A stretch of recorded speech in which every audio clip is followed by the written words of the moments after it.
Hello and welcome. I'm Kriti Mehta and you're watching the World Report on NewsX World. Let's take a look at the top headlines this hour. New South Wales Police Commissioner declares Bondi Beach attack that killed 12 individuals as a terrorist attack, says Jewish community was targeted. Attackers used long arms. 29 individuals rushed to hospitals following Bondi Beach attack. 2 policemen among those injured. Police say they acted promptly and this is not the time for retribution. Australian Prime Minister Anthony Albanese issues statement after Bondi Beach shooting, says Australia stands with Jewish community. Also adds Australia will not submit to violence, hatred and division.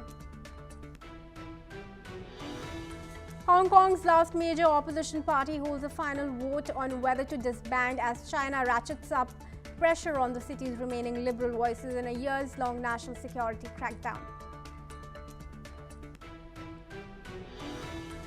Thailand has declared a curfew along parts of its southeastern coast as fighting with Cambodia spreads to coastal areas of a disputed border region.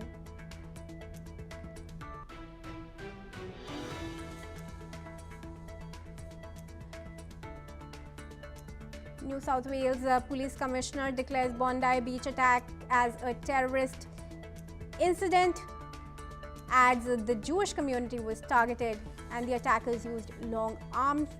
One suspect has been shot dead, another in critical condition. President Donald Trump warns of very serious retaliation after US citizens are killed in an attack in Syria blamed on Islamic State. Trump says Syria's president is devastated by the attack and stresses Syrian forces are fighting alongside US troops.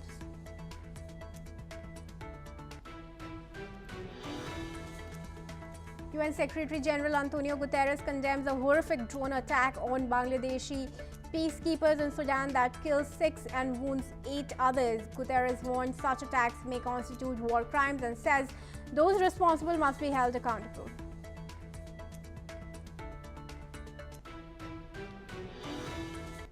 And viewers, as the chaos in Sydney winds down, an unbelievable video is making the rounds on social media, showing a man throwing himself at one of the shooters and eventually disarming him. The incredible footage shows the man wearing a light blue shirt and black pants crouching behind a parked vehicle near the gunman, who is facing away from him and firing his weapon. Just after the gunman fires, the blue-shirted man comes from behind, throws his arms around the shooter, grappling with him as he attempts to grab the firearm. The man eventually disarms the shooter and shortly after comes under fire from the second shooter on the bridge nearby, where police shortly thereafter subdue both attackers. It was at this point presumably that one of the attackers was gunned down while the other critically injured. Have a look at this unbelievable scene for yourself first.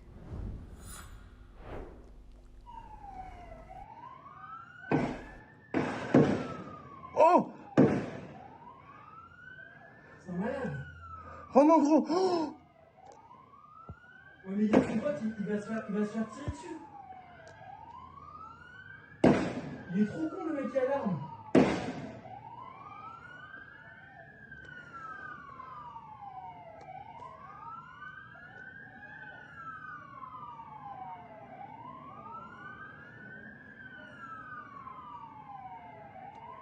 Le mec est hyper courageux. Oh! Wesh.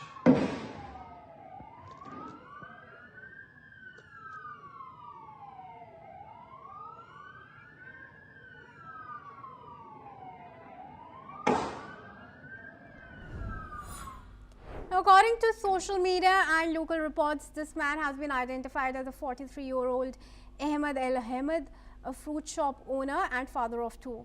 As you saw in the video, Ahmed was shot, unfortunately, shortly after disarming one of the shooters and is currently in the hospital. New South Wales Premier Chris Minns hailed this unbelievable act of bravery, saying that it undoubtedly saved a lot of lives. Have a look. Tonight saw extraordinary acts of personal courage and bravery from individuals in our community. And I think it's worth remembering that in all of this evil, in all of this sadness, there are still wonderful, brave Australians that are prepared to risk their lives to help a complete stranger. It's an unbelievable scene I've ever seen. A man walking up to a gunman who had fired on the community and single-handedly disarming him, putting his own life at risk to save the lives of countless other people. That man is a genuine hero, and I've got no doubt that there are many, many people alive tonight as a result of his bravery. Meanwhile, world leaders are reacting to a terrorist attack that occurred during the Hanukkah by the Sea celebration there at Bondi Beach. 12 have been confirmed dead so far and 29 individuals rushed to hospital. Israeli Prime Minister Benjamin Netanyahu has accused the Australian government of fueling anti-Semitism. Netanyahu says that he had warned Australian Prime Minister Anthony Albanese months earlier that Australia's policies were intensifying anti-Semitism. He has stated that anti-Semitism spreads when leaders remain silent and fail to act, calling for stronger global action against hate and violence. Israeli Foreign Minister has also posted on X where he criticized Australia's Prime Minister's statement on the Bondi attack, saying it avoided naming Jews, anti-Semitism and terror.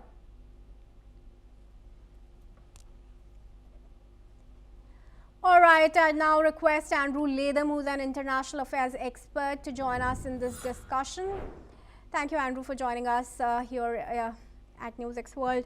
Andrew, now there are crucial allegations coming in on the Australian Prime Minister, while in his statement after the attack, he said that Australia does stand with the Jewish community, but clearly there have been reports telling that warnings were already issued and such an attack was foreseeable. Now the Israeli officials are also saying that there was no mention of anti-Semitism or Jews in his post on social media as well. How do you see Anthony Albanese reacting to this criticism now? And what should he be doing ideally going forward? Going forward, pardon me, he should be condemning this for what it was, a blatant and violent act of anti-Semitism, which of course has a long history in Western civilization and Western culture, of which Australia is still part. The fact that he hasn't done that, I think, suggests that there's much going on in terms of internal politics in Australia, but also other countries across the West. The left, the progressive left, whatever you want to call them, has blurred the line between anti-Zionism, which is a way of opposing Israeli/Jewish nationalism and what the Israeli state has been doing in Gaza, etc., with anti-Semitism.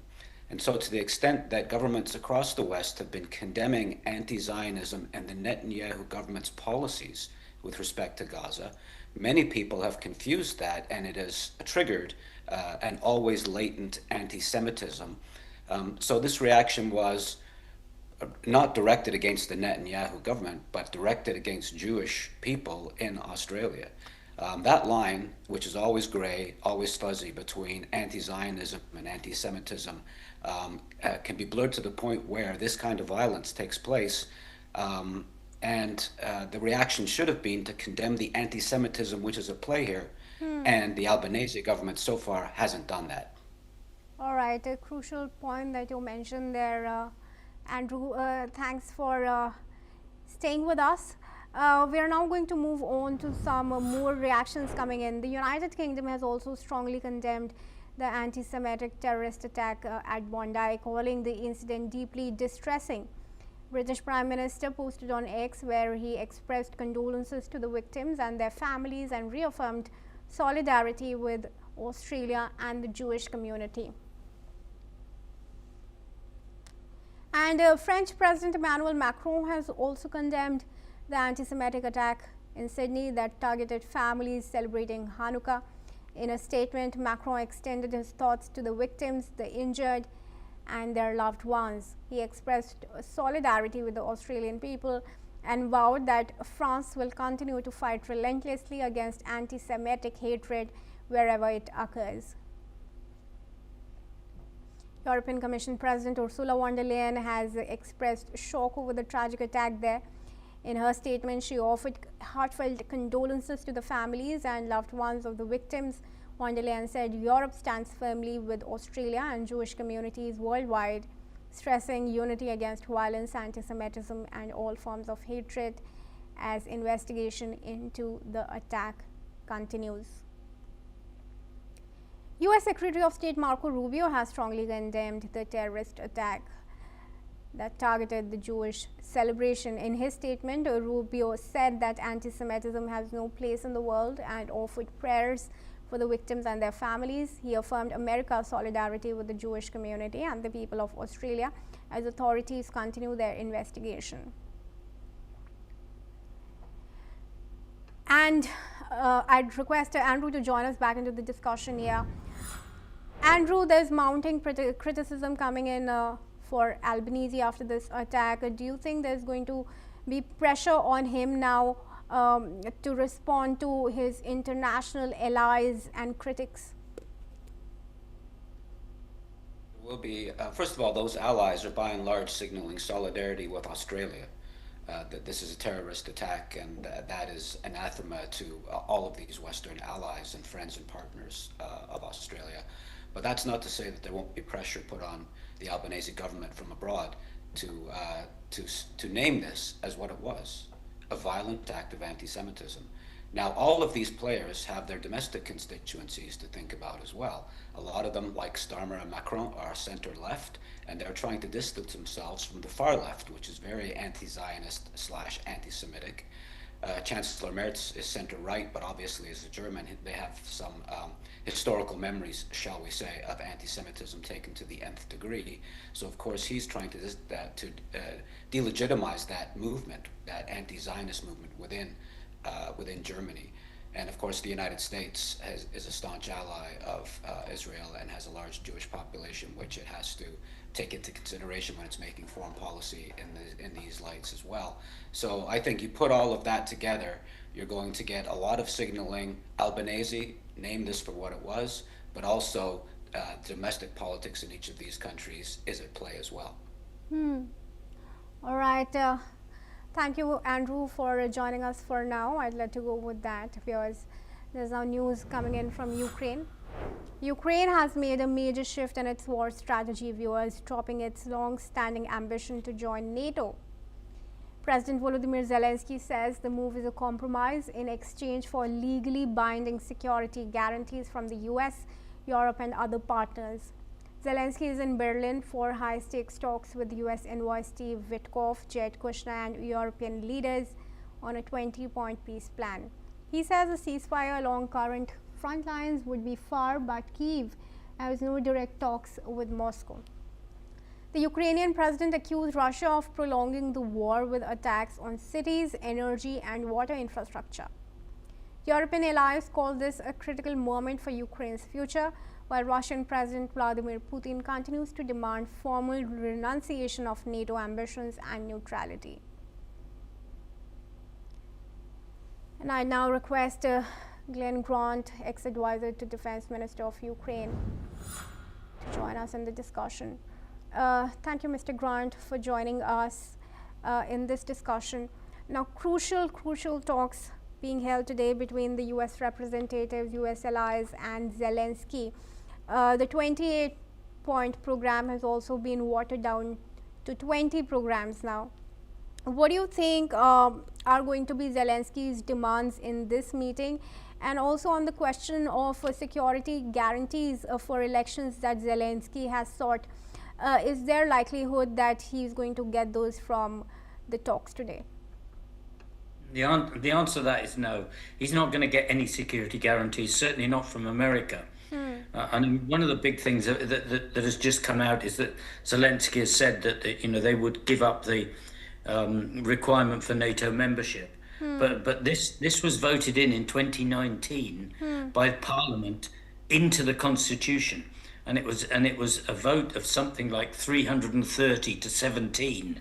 So I mean, it was an overwhelming vote for NATO. So I don't believe that Zelensky actually has the power to give this idea up. But it's like he's playing this sort of cat and mouse game with America of trying to keep Trump on side. But frankly, Trump is not on side. And he's not going to do anything positive for Ukraine. He's shown that time and time again. Absolutely. Yes, sir. And how do you see now the response from Trump coming in from Zelensky? He's already asked him to hold elections, but how likely is it that Ukraine is ready for an election, whether Zelensky really wants to hold elections, or like you said, it's only a cat and mouse game that he's playing with the US? Yeah, this is a really interesting thing, because this really strikes at the heart of Ukrainian culture and Ukrainian attitudes. I mean, Zelensky, saying quite willing to have elections. The country isn't willing to have elections. But even if they were forced into having elections, they might just well vote Zelensky back to just snub Trump, because that's the attitude of Ukrainians. So I don't think we're going to see elections coming in anytime soon, because there's absolutely no value in them. It won't actually give Ukraine anything. What it will do is make Russia a little bit happier, because they're going to try and get their person in, and they'll try and fix the elections. So I think it's just, all these things are just muddying the waters. And basically, people will not accept the reality. Russia is going to keep going. Trump supports Russia. And Ukraine is actually, at some stage, is going to have to rely on Europe and keep the fight going. Now, the European allies are also clearly upset with Trump after his new security strategy was released. But talking about Zelensky, how much of territory will he be able to retain? And because territorial concessions are a key sticking point for Europe and Zelensky in these peace negotiations. Yeah, well, people keep talking about this giving up territory, but this is on one side. Russia doesn't want just this territory; it wants the lot. So it's not going to stop in a hurry.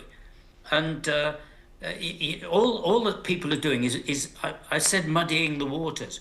They're just hoping for some sort of peace breakthrough, so they don't have to carry on doing supporting Zelensky and Ukraine, and they don't have to get out of their nice peaceful mode of ice cream and skiing in their countries. But this is an unreality, and it's an unreality with Trump, and it's an unreality with the Europeans.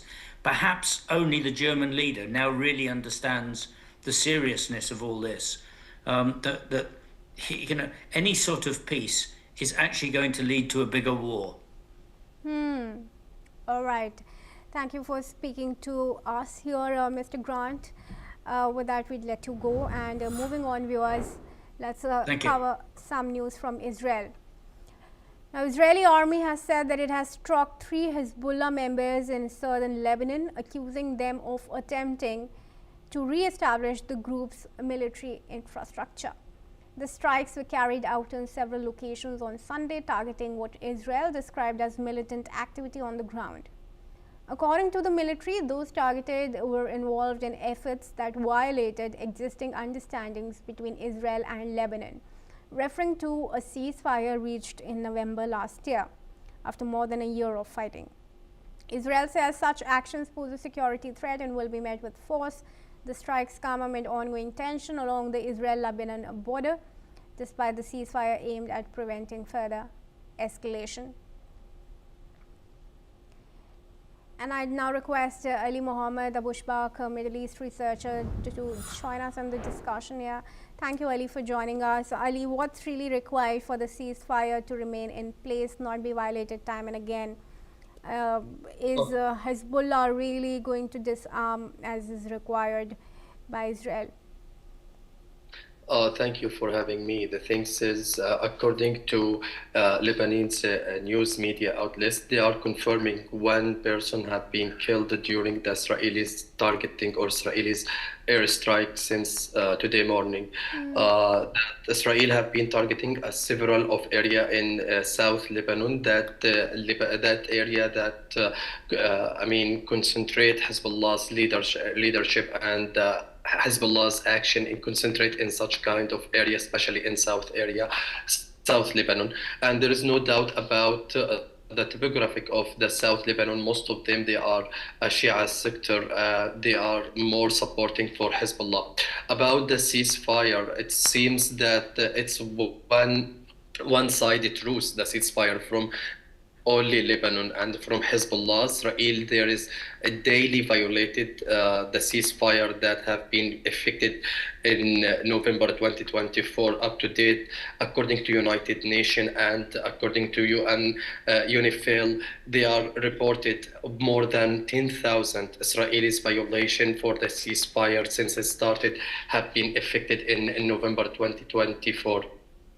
Most of that have been from the Israelis airstrike or artillery or Israelis didn't withdraw from some point that been clarified in the deal between Hezbollah and Israel. Furthermore, also Israel continuously blaming Hezbollah because Hezbollah insists to not disarm and to not lie down its weapon. According to Naim Qasim, the supreme leader of Hezbollah, he considered lying down the army or the weapon of Hezbollah. That's mean they are surrounded and they are give up from the in this kind of fighting with Israel, and they consider it as one of a destiny for them. If they are going to lie down their weapon, Israel is going to target them and assassinated all the Hezbollah's member. That's it. Hezbollah is not going to lie down its weapon. And according to Naim Qasim, he stressed on that Israel, until analysts, Israel occupied a part of Lebanon or South Lebanon, and the Israelis occupation still exists in Lebanon. Hezbollah is not going to lie down its weapon. There is no doubt Hezbollah now facing a several of a challenge, especially after the collapse of Bashar al-Assad regime. Hezbollah now it's alone in the region, and Hamas have been impacted during the war in Gaza. So in this area, Hezbollah is fighting alone, Hamas is fighting alone without any supporter like Bashar al-Assad regime, and far away that Ansarullah al-Houthi, that all of these kind of function have been, these allies have been supported by Iran. And nowadays Iran also facing a several of issues and facing a several of consequences of the war during with Israel. Also, there is one thing about the truth in Hezbollah, the truth or ceasefire between Israel and Lebanon.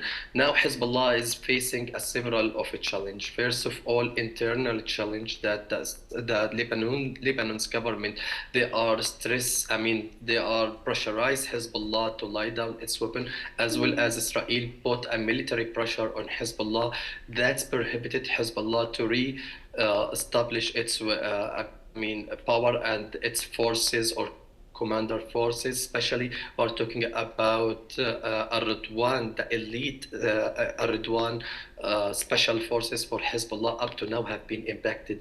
Since 2024 up to date, Hezbollah is not taking any retaliation against Israel's violation or targeting their leadership. That's spark a several of a question. Is Hezbollah is preparing for a coming fate of fighting with Israel like what we have seen during the war in Gaza?